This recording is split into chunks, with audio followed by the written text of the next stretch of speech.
What's up, guys? This is a little extra episode on the Try with Alex podcast. Roscoe from Diet Starts Monday reached out on Instagram and wanted to have a chat.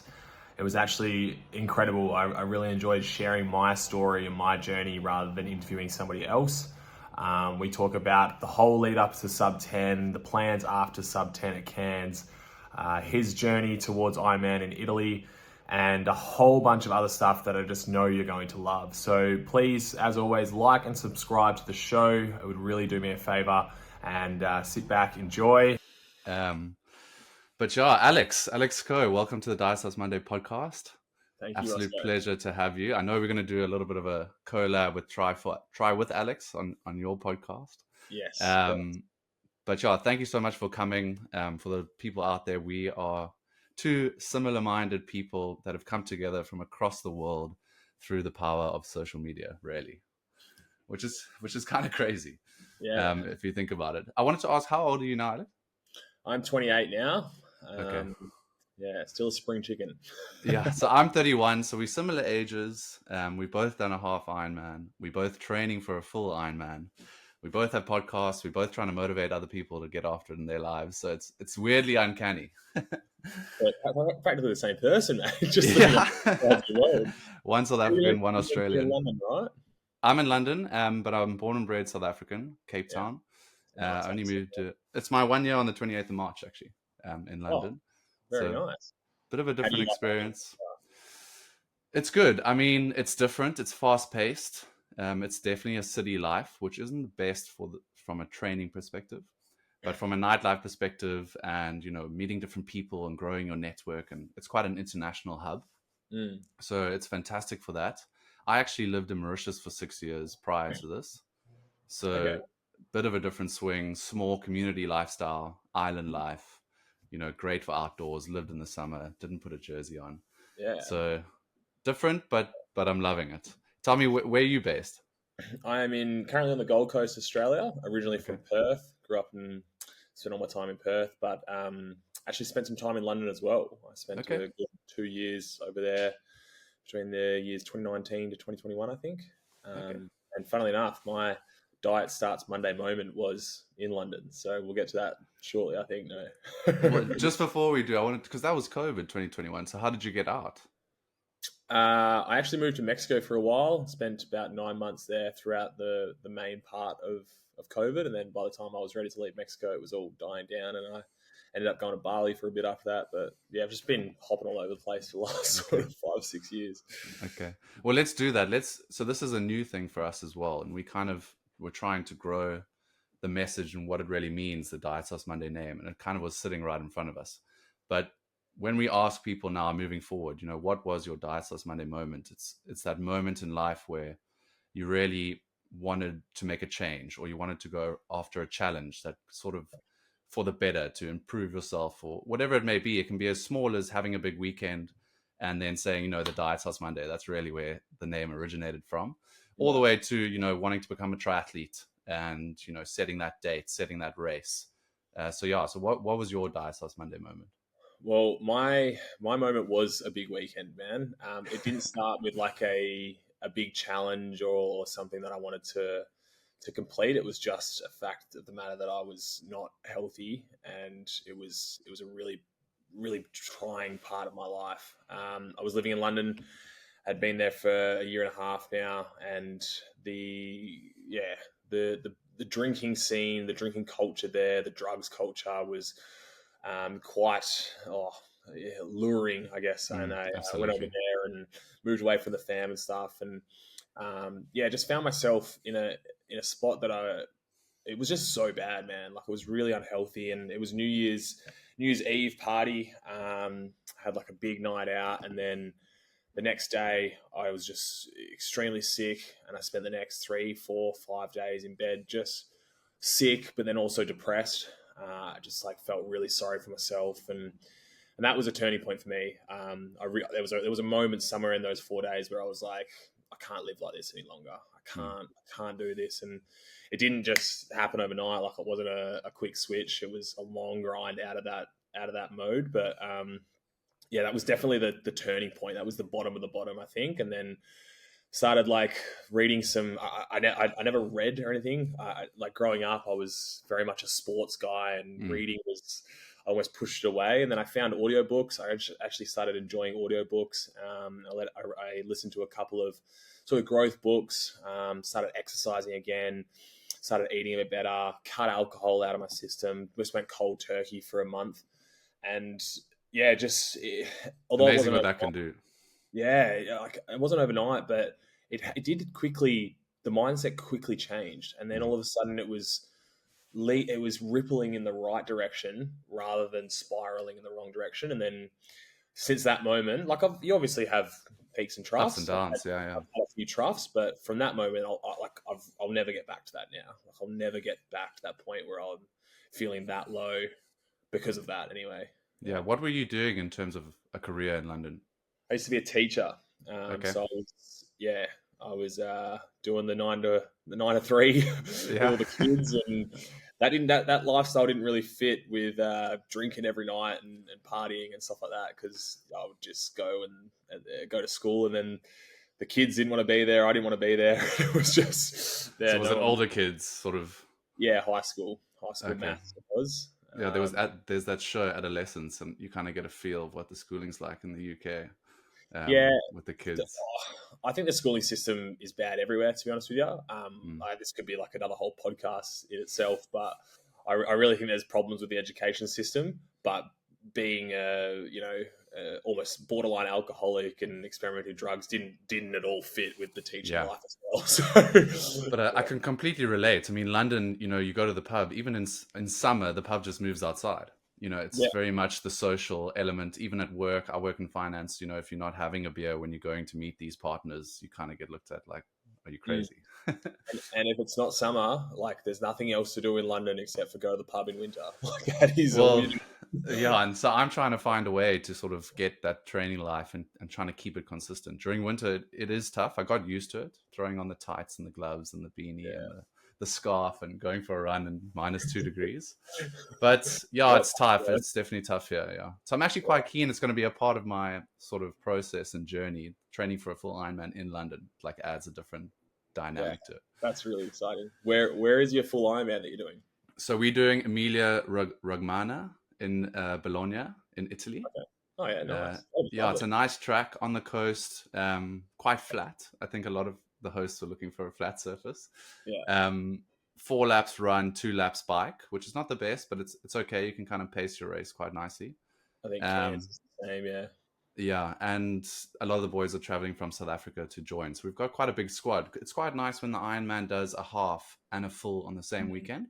So Mm. a lot of my friends are doing the half, and then the 3 hosts of the Diethos Monday are How doing the many have you full. got going? We've got about 8 or 9 now. That's Three people doing the full. The 3 hosts of Dice House Monday. We have to be the ones to push yeah. ourselves. You got to That walk the is so talk. good. You I love that. Yeah, That's so super it's nice to do exciting. it with a squad. What time of year is it? 20th September. Yeah. So I have Oh, the London summer. mate, you'll have to. I'm actually attempting. I'm gonna have to wait and see how it goes. But if Cairns goes well enough, I'm hoping to qualify for Nice, which is the week before that. So Oh you'll have to come wow. and support in the south of France. Oh, absolutely, And definitely. I'll come over to Italy and see how you go. Well, let's on that note, dive into your Ironman journey. And I would really want to go back. I listened to your podcast with Saharakis. David Zaharakis, yeah. Zaharakis. And it was really, really interesting because I heard you speak about how, a 5K run would have been a challenge at the start of your journey. So how did you sort of move into wanting to do an Ironman, especially with that sort of challenge ahead of you, not being really able to run a 5K in that moment? Yeah, I don't really know exactly the moment where I decided that Ironman was the thing that I wanted to do. I remember like I was at the gym one day and it had popped up on Instagram throughout the week, and I like Ironman, and I was at the gym and I researched how far it was, and I was like, oh yeah, okay, that's pretty far. It's a big distance. I'm going to do 10% of this while I'm at the gym today. So I did like a 400-meter swim. I did a 18K bike and just under a 5K run. And I was just like, that was tough. It was like an hour's thing, right? Yeah, I was just like, imagine doing this 10 times in a row. And yeah. it was just, I don't know what it was, but it was super exciting. Like it lured me in, and I was just like, that's not something the human body should be able to do. And now, like, I'm seeing it everywhere on Instagram, and it just became really exciting. And that was the moment where I was like, I might start looking at a half Ironman. And then I had never done any triathlon before. I grew up riding to school, so I knew how to ride a bike like relatively. I was going to say, you well. must have had some physical background, especially with like the numbers and pushing for a sub 10. You have to have some sort of athletic ability.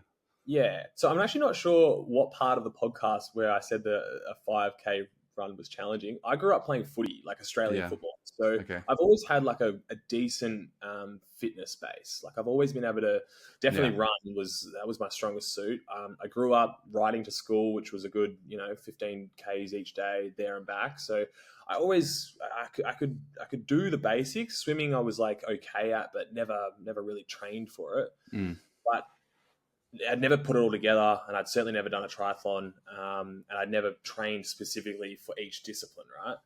And then I was like, fuck it, I'm just going to try and do a half Ironman. I'm going to look into it, find one that fits in with my life schedule at the moment because I'm hopping around all the time, and then just booked it in. And I said to my girlfriend, I said, I'm going to do this. And I didn't have a bike, and I didn't have any swimming gear, or I think I had an old pair of runners. And then I ended up hiring my bike for the race. So I literally did all my training in the gym on a stationary bike. I didn't wear cleats, which was the most ridiculously stupid in the race. In the race, didn't wear wow! Cleats. Yeah, I know, man. I was the biggest novice. That's interesting.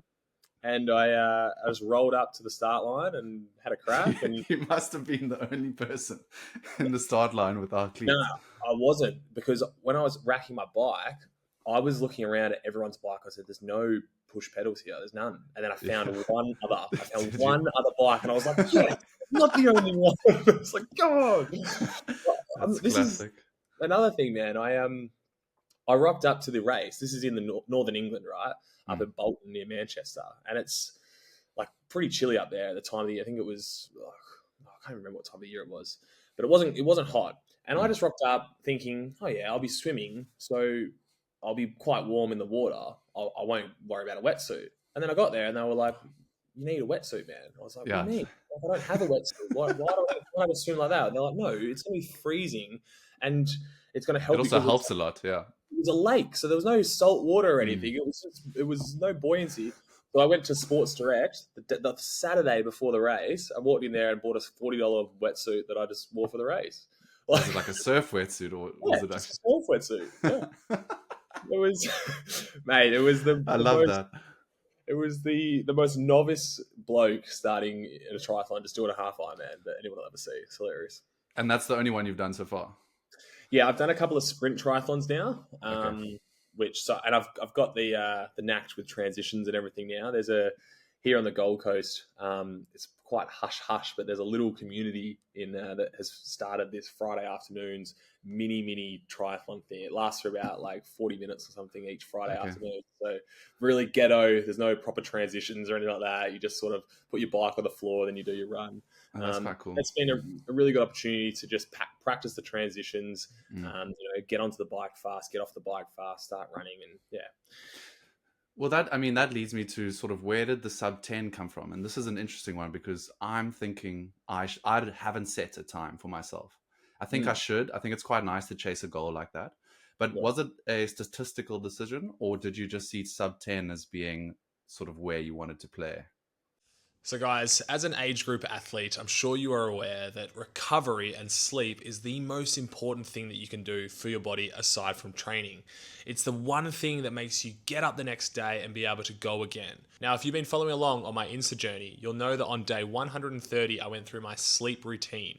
And something that I've integrated into that routine is using the triple magnesium from Pillar Performance. Pillar is a performance health brand developed by leading sports scientists, dietitians, and athletes. Pillar's biggest focus is to get you to the start line ripping and ready to go in the best condition possible. My nighttime routine and sleep has become a crucial part in my ability to stay consistent and perform at my training. Pillar's triple magnesium, informed by leading heart rate variability researcher Dr. Dan Plews, has been absolutely integral to my nightly routine, and taking it 30 minutes before I go to bed each night guarantees that I'm getting as much time in REM as possible. Pillar uses high dosages of glycinate magnesium, which is activating the parasympathetic nervous system and ensures that you fall asleep and stay in the restorative sleep phases for longer. Now, my Garmin data speaks for itself. As you've seen on Instagram, I'm sharing 90 plus sleep scores very regularly, usually like 3 or 4 times a week. And I credit a lot of that to the triple magnesium from Pillar Performance. Now, the data is one thing. Looking at the sleep score is great.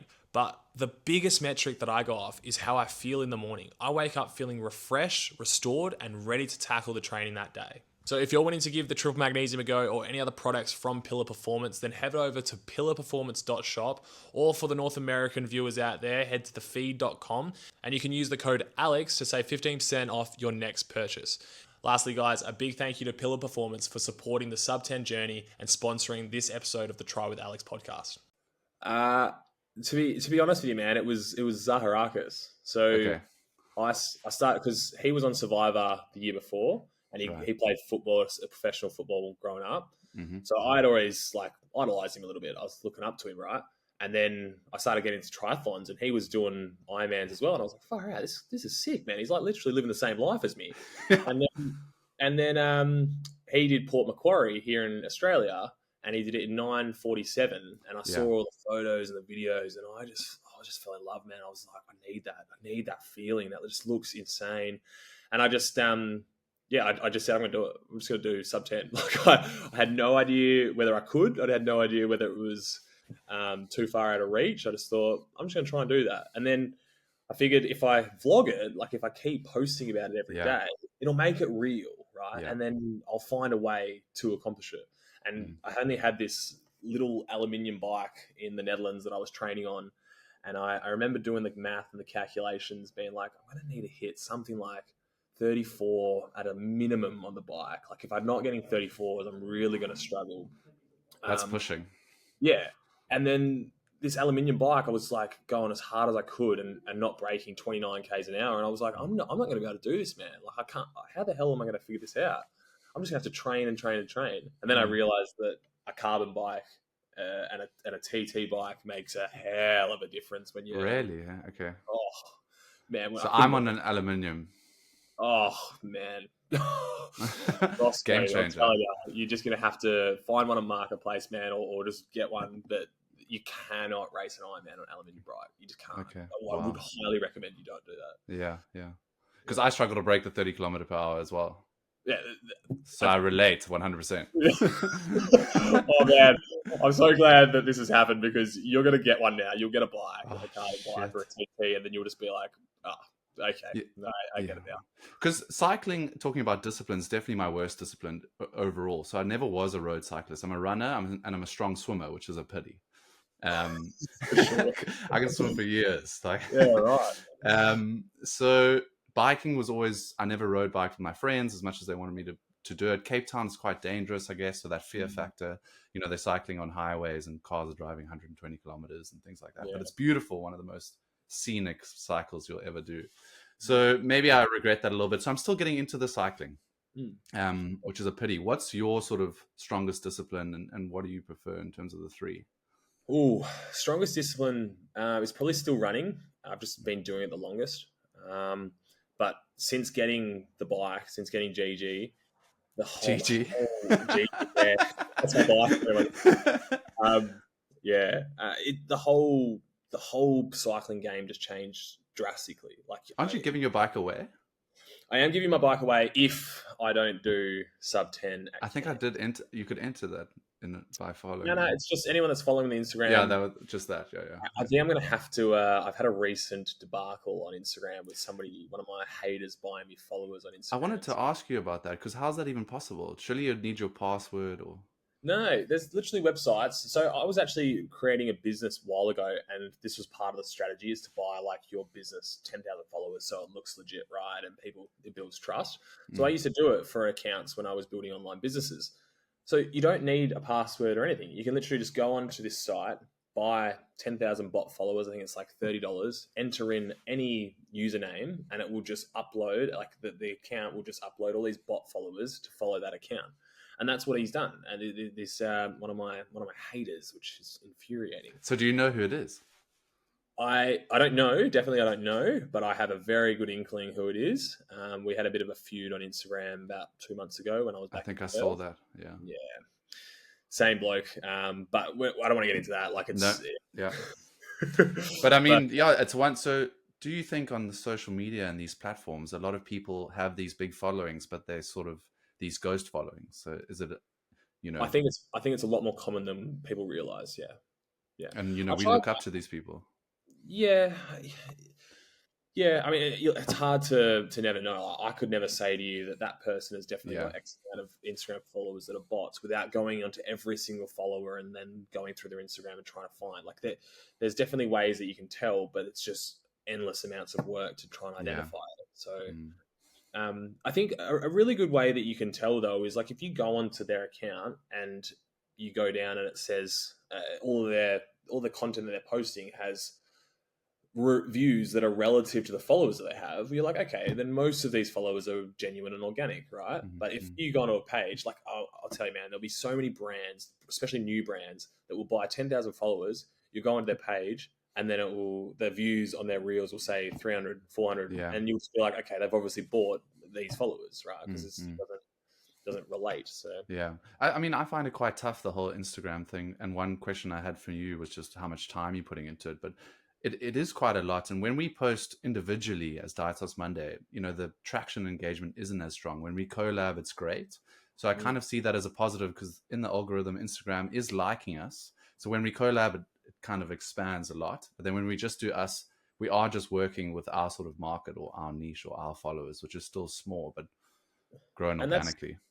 Yeah, and that's fine, man. Like, I think that people have this idea that we need to have all the people following us, when in reality, you need 1,000 people that truly believe in what you're doing and that will, invest in you and believe in you. That's all you really need. So having thousands and thousands of followers is not necessarily that important. I don't think, anyway.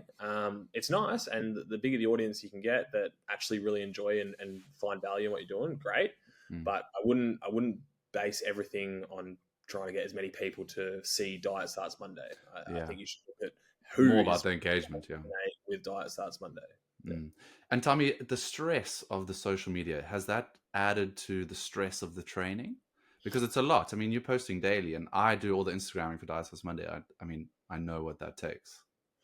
I love this question, man. I'm grateful you asked it, because it does. It really does.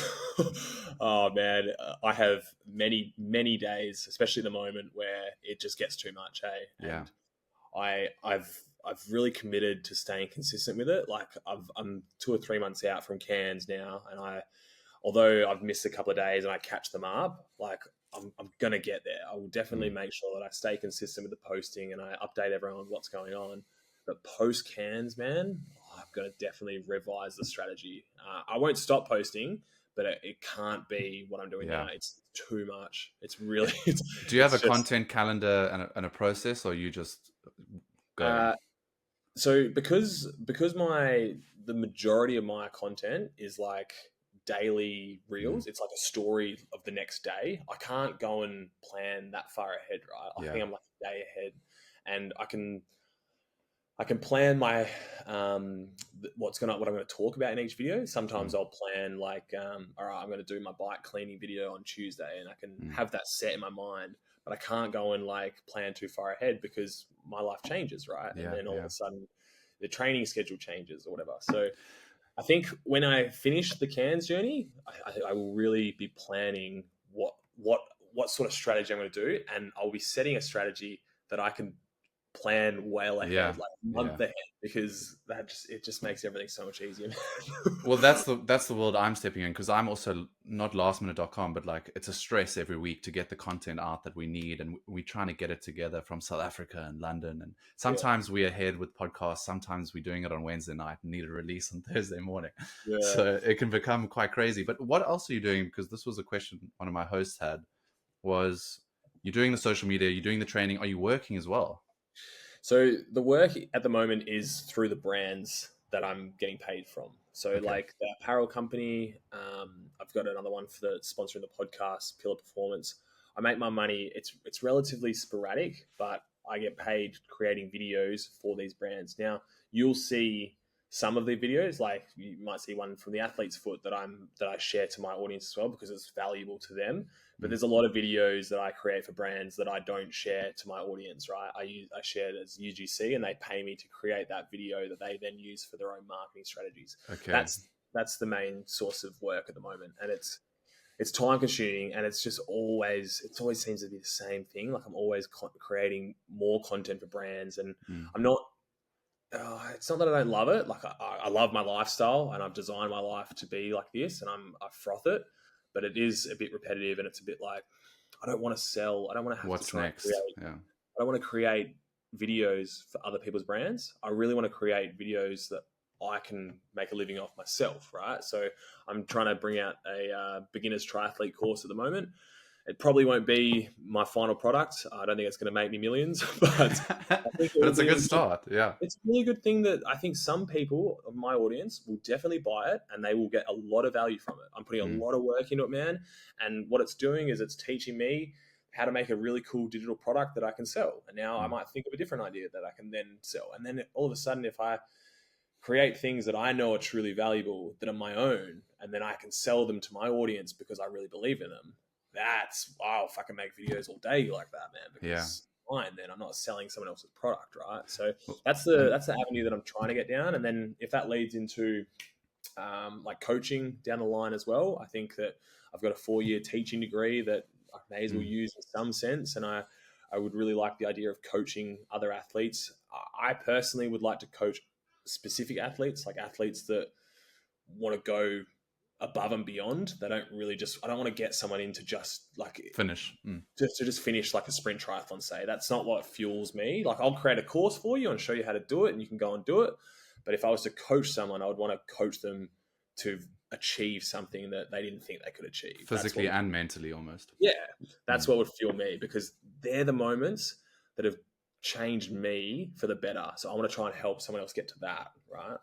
I love your heading for the book or the guideline you want to make, the sub 10 textbook.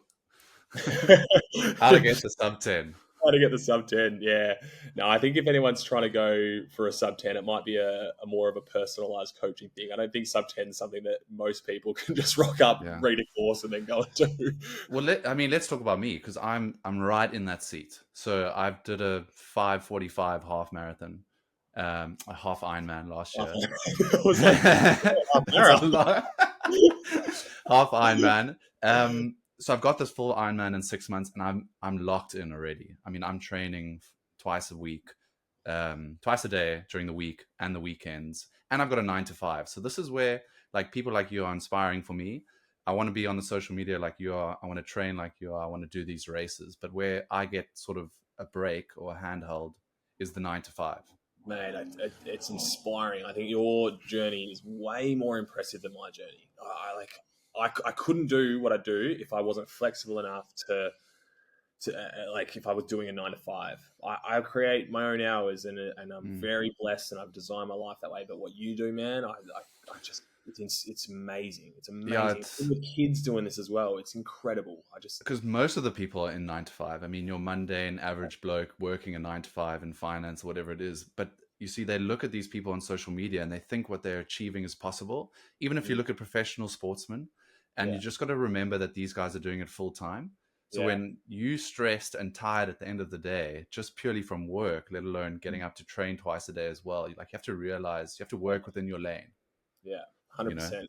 I completely agree. And I think that is way, way harder than than me doing it right now. Like I'm Yeah. blessed, I really am. I'm very lucky to be in the situation that I am. Yeah. So I'm trying to figure out how to make that leap, because at the end of the day, if I could leave the finance and join this full time, I would. I'm just finding it difficult to find that sort of avenue, and that's why it's interesting to hear your ideas. Yeah. I mean, you're doing all the right things, though, man. Like you started a podcast. How long have you been on the podcast now? So it's been 18 months, and Yeah. it's been great. I mean, we built a good network. We started it in Cape Town. Me and my 3 founders, we lived together, and then I moved to the UK, restarted it here, and we combined. So I do an episode every 2 weeks. They do an episode every 2 weeks. Right. So it kind of gives us some flexibility. There's no pressure every week. And kind of gives us diversity in who we speak to as well. South Africans, people in London. So yeah, it's been going, and we've been loving it. Talk me through, like, I haven't even stalked the poddy yet, man. What sort of numbers are you turning over? Have you got sponsors for it or anything like that yet? So we definitely have in certain areas. So we haven't got like a full-time sponsor. I'm still on the hunt if there's anyone listening. But we've had definitely amazing people join us. So we raised money for Period Poverty last year. We did a 6-month stint for the half Ironman in ZLMZ. And we had people come on board, like nutrition brands, and they helped us raise money. They provided us with nutrition, Prime Self, shout out. So we've had guys come in here and there, but no full-time sort of sponsorships. And the podcast really is just about getting that message out, trying to motivate and inspire people to go after it. The mantra really, it took us 3 years to start the podcast. So it's about taking that idea that's sitting in the back of your head and put it in front of you and go after it. That's what we want people to do, because it took us so long to do it. Yeah. And post podcast, it's really been the podcast doing the growth. So we were just talking between each other, but then the network and the events and everything that's sort of grown outside of the podcast is really what's made us, get excited. There's merchandise and there's this and there's that. And now we're doing full Ironmans. And now there's a pressure, because they're 5 boys, to keep competing against each other and pushing each other. So we bought the full Ironman ticket for Jay's birthday, for example. But what we realized was we all have to go. So it's just pushing each other, to the limits and seeing what you can do physically and mentally, and then trying to share that message with our listeners. Man, I absolutely love it. I really do. The name of my podcast is Try with Alex. So we're in very similar buckets here, man. I think it's incredible what you guys are doing. I'm a big believer that consistency is the only skill that really matters when trying to achieve anything. And to be doing a podcast for 18 months, man, is a massive achievement. And I think you talk about trying to take that leap, or you're like halfway through, you're in the leap, right? Well, that's the thing I always say to the guys, like we're so close to something big happening. We've been moving at a good level. We have about 200 listens on Spotify every week. And the followers on Spotify are good. The followers on Instagram are good, but it's not big, but it's coming, and it's that diamond at the end of the tunnel. Like we just got to keep grinding, get that episode out every week, and something's coming. I can feel it. That's good. Manifest it, exactly. But let's dive back into you, because I actually had a question from one of my co-hosts. Is what is the first thing you're going to do when you hit the sub 10? Ooh, that's a great question. I have this. I probably won't do this, but I'd like to scull a beer. I don't know. Maybe not. At the line, yeah. Yeah, or maybe not the line, but like go and hug my girlfriend and see my mates, and then, I don't know, hopefully one of my mates is spraying me with a bottle of champagne or something, and then we neck a beer. That'd be pretty cool. That would be a great set.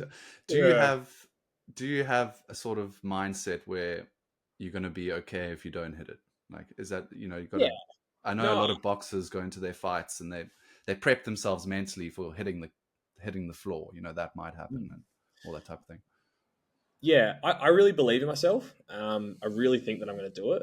But if I don't, for whatever reason that is, like, I'll own that, man, and I'll go again. I'll just try and get it next time. Like, it's that hunger. It won't derail me to a point. Well, I mean, I'm doing an Ironman. I actually don't know what I'm going to feel after the Ironman. It might very well derail me. It's an incredibly tough challenge. But if I know myself, if I don't get it this time around at Cairns, I'll own it, and I'll be like, I'll give my bike away, and I'll be like, guys, I'm just going to get a new bike. I'm going to do this. I'll give the next one away. Like, it'll be more motivation. I think that's a stepping stone, in the journey. Yeah, exactly. But if you're asking me if I think I'll do it, I really believe myself that I'm going to do it. I think looking at your training and the numbers, I think you're definitely there. Yeah. And mentally, I think you're quite strong where when it gets into those tough stages. And I wanted to ask you, talked about the demons in the run of the half. Mm. You know, when you get into those demons, like what drives you? What are you using to drive you through those moments? And I asked this because I listened to a podcast the other day with Ross Edgley. He's that marathon swimmer, Oh, and he yeah. speaks about, you know, how he uses gratitude in the really ultra long marathons, because when you push yourself and you're shouting at yourself like come on, go, you're using a lot more energy. And I've started to implement that actually in my training, and it's quite amazing the feeling you get when you say something grateful, like you feel I'm grateful to be outside using my legs, and you still get this like rush that Mm. sort of pushes you on. Yeah, well, I'm getting tingles now thinking about that. For me, the yelling at myself or the derogative, speech in my head doesn't work. Definitely not. I'm very much like a positive self talker. I'll be saying like, "We've got this." Like even if we're not going to make 10, like we're going to get through this. We're going to do as fast as we can. We're just gonna hurt until it's over. Yeah. So like I'm very much like a positive self talker, and it just builds confidence, man. And I would encourage everyone else to try and be like that. If you're training at any moment in your training, if you're hurting, just say something nice to yourself. Just be like, it's okay. Like, we'll be fine. We're going to get through this. We're going to smash this. And yeah, that's what drives me, I think, is that little voice in my head it's my best friend. He's encouraging me. He's saying like, just keep going. Yeah. We'll be all right. Yeah. And that's interesting to hear, because sometimes in my head, I have that voice, but then I've got another one, and it's a bit of fear, more physically, where you get dizzy and you fear falling over, and anxiety starts to kick in down the back of the neck. And that's what I sort of struggle with when I need to dig deep. I've always been able to grind it out, like you say, and push myself. But just as I've gotten older and maybe struggled with anxiousness, there's a little bit of a demon that's creeping up and making me like I'm like, whoa, I'm about to fall over, you know? Yeah, well, the demons that I had in the half, I biked way too hard. Obviously, didn't have any cleats and was so inexperienced with the game, triathlon, and overbiked. Came onto the run. I was so excited to just be running. Like I just needed to be off the bike. Took off for the first 2 or 3 Ks, and then I was as bad as I've ever been, man. Like I wanted to collapse. I remember seeing my girlfriend at one point. I was walking at this stage, and I just like fell into her arms. Like, I don't think I can do this. It's a feeling. Oh man, it was so heavy. It felt like I was fighting the world all at once. Yeah. and I remember I was going up a hill at the next point. Like it was a big hill, and I was walking. I was trying to run, but I was just walking up this hill, and then I just slowly got back into a jog, and then I went down a hill. And I found some rhythm again. And then once I opened up again, started breathing better, the panic started to settle. I found a rhythm and I got going. But yeah, I would be amazed if I could do this Ironman at Cairns and I don't face something similar. Like I just think that's part of it. And I think, especially you trying to go at that pace. You know, a lot of people. So I've had both races. So in Mossel Bay was my first time. I also didn't have a bike, trained on a watt bike. I did have cleats, but I took the bike relaxed. I was there just to have fun. Mossel Bay, it was a sunny day, and I loved the run. I got onto the run and I just ran the whole thing at the same pace. I was pushing it. I was going for the sub 6. I got a 6:02, unfortunately, but I didn't hit the demon. And I said to everyone like afterwards, I'm like, this is great. And like everyone's like struggling around me. I'm like, what is going on? I'm still buzzing. And then Zalamzi last year, I actually did the swim too fast. I did the swim in 28 minutes and my heart rate was just too high. For the rest of the race. And then I also pushed the bike and I got on that run and it was a different story altogether. I was so fucked. Yeah. I've had so many Instagram followers say to me, man, like, oh, it's all about the bike. You just got to get really good at the bike and the run will sort itself out. I'm just like, man, you got a marathon to do. You cannot sleep on this marathon. You just can't. Yeah. Oh, God. I mean, even the swim, you know, to get good at the swim is just to make sure that you don't use a lot of your energy. You're not out there to race the swim. You want to get strong at swimming so that you can take it easy, still do an hour, but do it at 120 beats per minute, you know? Yeah, and come out feeling excited for the bike. And 100%. Yeah, it's crazy to swim, man. Like I I'm looking at the pros that just did Geelong recently. They're going around at like 108s, and I'm just like, how? Yeah. How do you even swim that fast? The swim is definitely my weakest leg, and the one that I'm probably looking forward to the least. I'm very excited to be finishing that 3.8, running onto the beach, and then starting the bike. Put it that way. That'll be a nice moment. Yeah, so we are slightly different. I love the swim. I can live in that water. And the wetsuit, you're just gliding through. Oof. You say we're slightly different. I think you're the different one there. I reckon Yeah. most No, people I agree with you. Most people hate the swim, but it sets them up for such a bad race because I have a mate that was terrible at swimming, and he told me he came out the swim and like you flustered and you're dizzy and you don't know what's going on, and now you really got to start your race. Yeah, you still have to respect it, definitely. But it's just one of those things that, like, if I had to choose out of the three, it would be last. Yeah, that is interesting. But I'm looking forward to sort of all three disciplines. I wanted to ask because we have quite a lot of friends, like I told you, doing the half Ironman and starting their journey, and they're in that stage where, you know, the 10K is tough. They haven't really swam. You know, what's your sort of key message to those guys that are starting their Ironman journey from you? What would be that sort Good of? question. Give yourself more credit than what you are. And I know that's easy to say, but I really think that we are much more capable than we give ourselves credit for. And if you can try to break down that fear of this is really, really hard, break it down to baby steps. Like, for example, you talk about a 10K run being hard. My girlfriend, she feared running a year and a half ago, right? She would maybe go out and do a 2K run, and she'd come back all panicked and sweaty and puffing. And she's like, I just can't run far. I can't run far. I don't know how to do it. And I'm like, you're running too fast, babe. Like, just slow down. And then all of a sudden, I started sort of teaching her about heart rate and things like that. And now she's running like 15, 20 Ks, and she's training for a full marathon. So she couldn't comprehend that running something slower would actually make it easier, right? She just thought I had to run at a certain pace, and people don't understand the difference. So break it down. Like, if you're wanting to do a half Ironman, a 21K run is a long run. But if anyone had to, you could run, well, not anyone, sorry, that's not the right way to put it. But most people, right? Most people could walk a 21 kilometer in 2.5 hours, right? Most people could, right? And just break it down into that and say, okay, I'm just going to walk it. I'm going to do like a 600 meter run, 400 meter walk for each kilometer, and then just keep doing that. And then you're like, oh, wow, I've already clocked 18 Ks. It's taken me 2 hours and I feel really good. So just break it down into baby steps and give yourself more credit. Try and build confidence any way that you can. And once you start to step onto those stepping stones, once you realize, oh, I did 10K, I did 12K, I did 40K on the bike, I've done 50K on the bike, you start to go, holy shit, this is improving. I can see I'm improving. I'm getting better. And now that builds confidence. And then everything else just gets easier. It just ripples up. So yeah, that would be my advice. Does that make sense? Absolutely. Yeah, absolutely. And it's an endurance sport in itself. So it's going to take time. I think people, you know, they go and run the 10K and they want things to change quite quickly. And what I'm realizing is I'm 2 years into my triathlon journey, and it's only now am I really seeing the difference, the big difference, where you're starting to put in good numbers and you're starting to get consistent, and it's a slow process, like anything in life. You can't just do it for 3 months and then turn it off for 2 months and then do it for 3 months. It's not going to work. And let's be honest, man, the majority of people that are going to come into triathlon, right, want to do it on a half Ironman, they're going to be runners to begin with. They're probably, like, most people aren't going to come in from swimming or cycling. The majority of people are runners, right?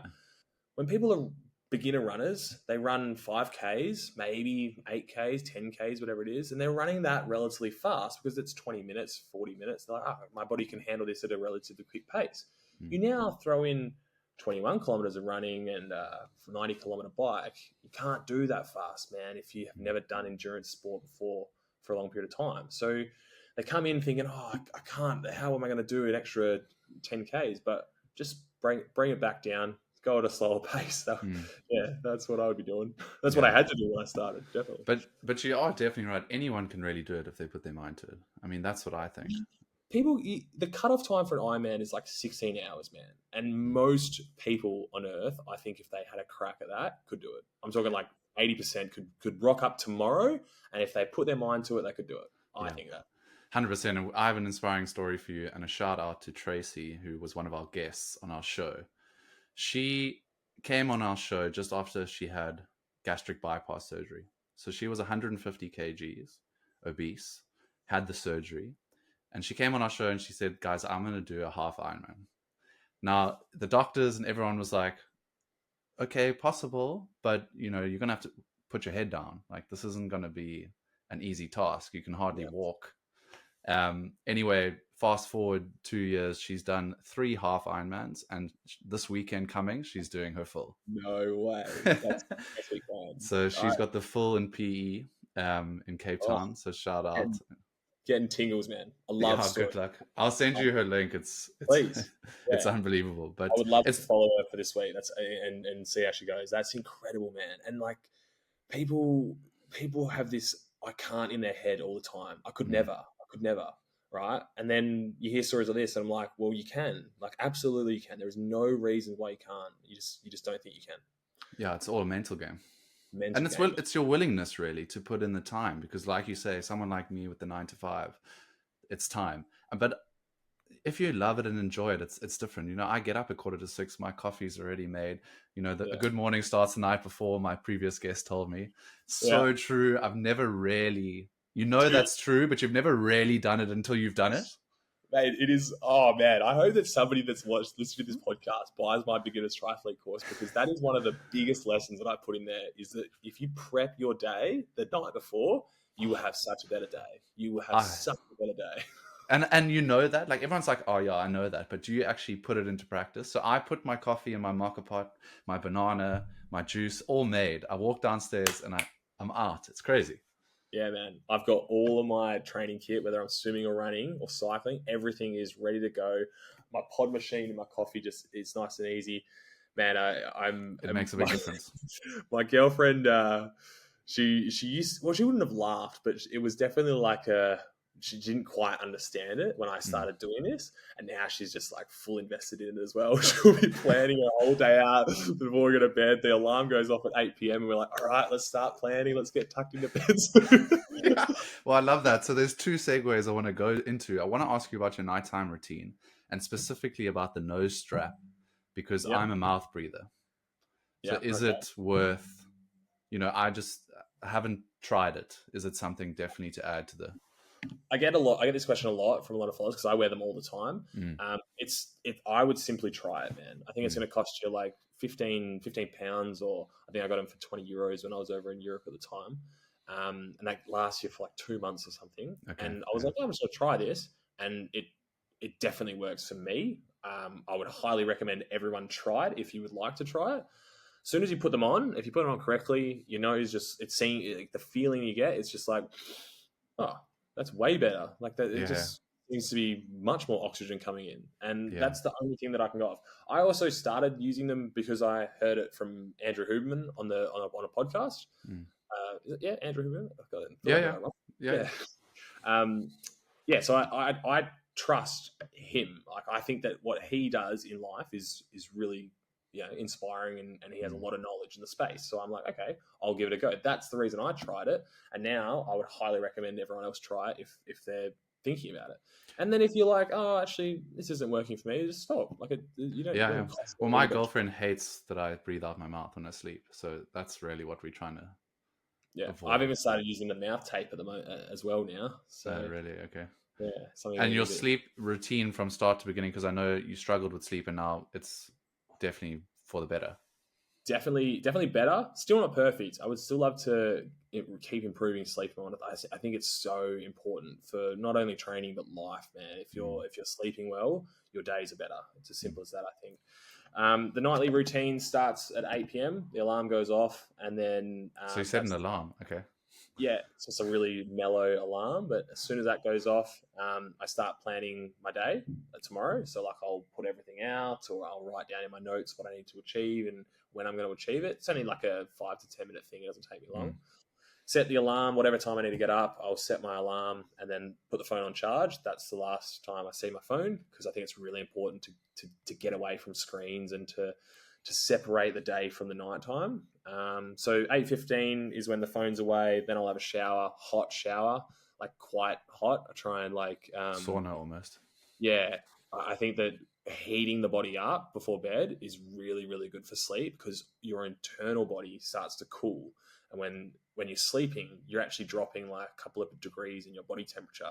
So if you can do that before bed, right, using a shower as a way to heat you up, your internal body cools, and that helps you get to sleep faster, essentially, because your body. That's interesting, yeah. Cooling.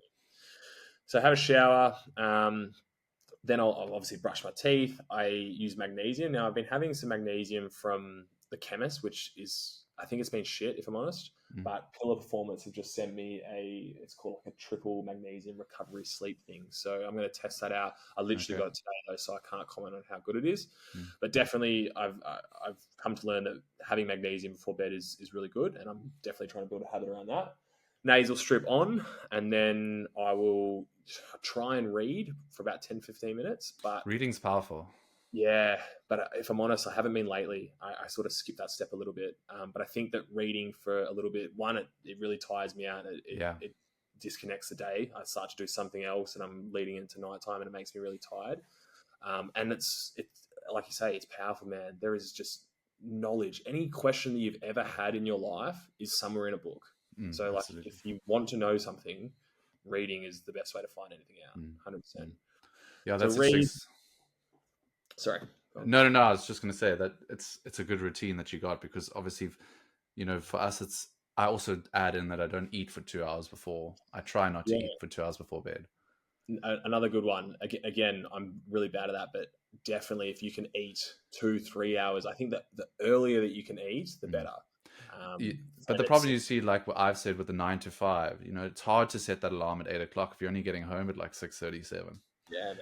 Yeah. So it becomes a bit of a challenge, but I'm quite lucky. I have the sleep gene. I actually did a genetics test, and they tell you like when I drop, and I'm in the 90s every night unless I'm drinking. I'm 96, 98. I don't even need to practice anything. It just happens. So I'm quite lucky like that. But very lucky. I'm jealous. I really am.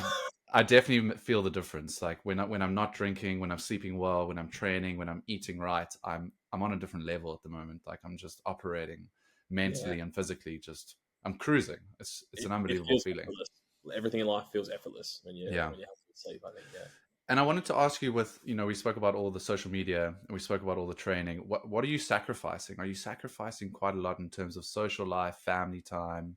Is it something that you're aware of, or not really? Family time, definitely. I'm not even living in the same state as my family right now, so I call them once a week. But that's tough, especially my brother having little kids at the moment. I miss them. Like I just want to spend time with them. So that's really tough, if I'm honest. He wouldn't know that, but definitely affects me a bit more than it probably realizes.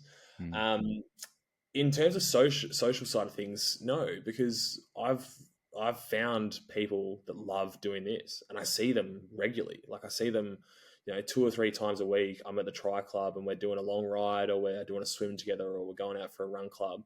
And like, that's the perfect amount of social, battery that I've got. I get to see them and spend time with them, and we do all our training, and then I come back and I'm doing my own thing. I get to spend time with my partner. So I don't feel like I'm missing out on anything socially. I don't crave going out and drinking, and I don't miss the pub or anything like that. So I'm lucky. But I also think that I say I'm lucky, but I also think that like you can design your life like that. If you have hobbies and you can fit them in as your social sides, or No, it's such an unbelievable answer. And what I wrote in my notes was, do you care about giving up what you are giving up? And it's following that sort of note. And there's so many people, and I'm one of them, where we in that moment in life where we're trying to let go, but it's tough. And we're trying to move into this new era where you want to take yourself and you want to be with, in the tri club or whatever interests you, whether it's sport, anything, mental, like even a book club, like whatever it is, you're trying to move away from the social norm of our generation. I know Gen Zs, there's a bit of a slight change towards the better in some ways and towards the worse in others, but we're trying to move away from that social norm of going for a drink. I mean, even when I go home, it's drinks, it's braais, it's always, there's a drink in your hand, Yeah. Yeah, I completely agree. How do you? What would you say to someone that's in that moment? Like, how would you encourage them to, to change that perspective a little bit? You got to find your passion, and you got to find something that will take up your time, where you don't feel like you need to meet people and go have drinks. So there's two things that I found: it's the podcast and the training. And I'm just loving it so much, and it's remembering how you feel in these moments compared to how you feel at the end of those moments. So you have those big weekends and you go out with friends and lots of drinks, and then Sunday's a waste of a day, and Yeah. you're feeling like shit and your anxiety's high. I mean, so many of my friends struggle with anxiety. I did, but Mm. it's clear and obvious as to why. So Mm. like, make the change that you need to make. Stop being scared to take that leap. But there's a lot of peer pressure. There's a lot of social pressure. Oh, I know it's like, you go yeah. home, and when you go out with a drink, for a drink with a friend, they're like, well, have another one. Come have Mm. another one with me. Like, Yeah. why are you not having another one? Do you know Yeah. what I mean? It's like That makes you that feel bad. constant pressure, and then you always the bad guy. Yeah. So it's really difficult. It's really nice to talk about this, man, because like I know it and I've experienced all of that, but I haven't lived in that space for a couple of years, man. I kind of forget because now, like if there's not something that if I don't want to do something, man, I just won't do it. Like I won't feel the need to impress anyone else. I won't feel the need to, to fit in. I just do what I want to do. And I think that that's easy now, like, because I've made that change. But back then it was really hard. It was really, really hard. And it's a trap, man. And yeah, I love that you're trying to help other people, get out of that trap essentially and find things that they actually really thrive in. I can see you trying to do that. I love it. And it's just trying to be able to say no, and just find what you really enjoy doing, spending time with your partner, the training, and just sticking to it. Like, don't let the outside world get to your inside world. Do you know what I mean? Like, don't let it in. Yeah. But as I say, it's a lot harder. But we're Yeah. doing a great job, I think, across the board with the hosts, like, and this new movement. The podcast has brought us so much joy and something to follow, like a progress, like a journey, something to chase. I really love podcasts, man. I feel like a lot of interactions that I have with even people and even my friends in today's day and age is really surface level. It's really like, oh yeah, how was your weekend, that sort of stuff, and you very briefly chat. But I've never met you, Roscoe. This is the first time we're having a face to face interaction, man. And this is one of the best conversations that I've had in a long time, like Amazing. genuinely. So the podcast and this podcast and my podcast, I think, are serving that purpose of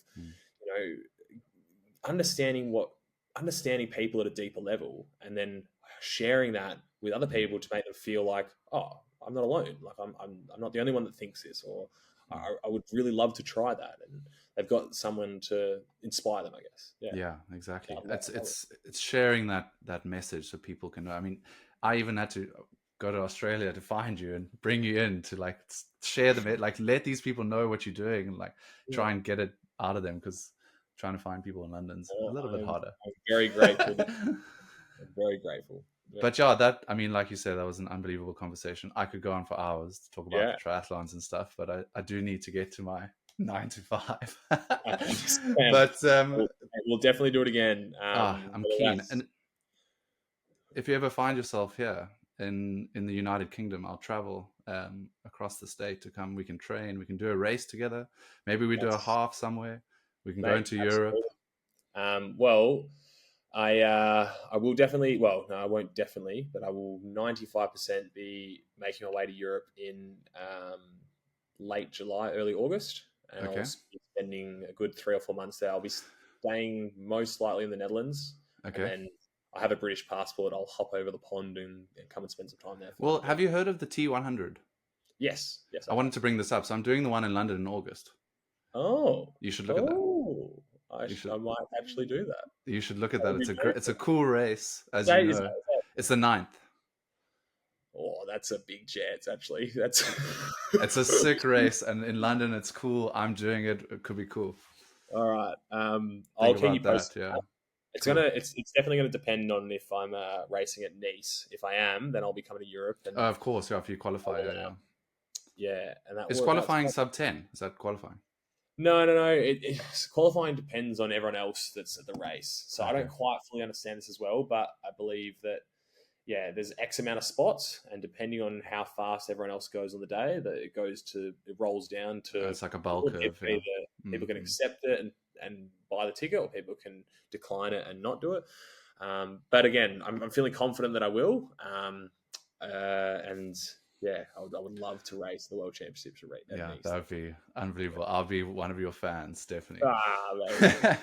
Before you go, last question. And we always ask our guests, put them on a bit of the spot. You know, what is your final key message for our community to sort of keep them going and motivated and inspired? I love this question. Don't wait on any challenge. Whatever you're wanting to do, don't wait, and then believe in yourself.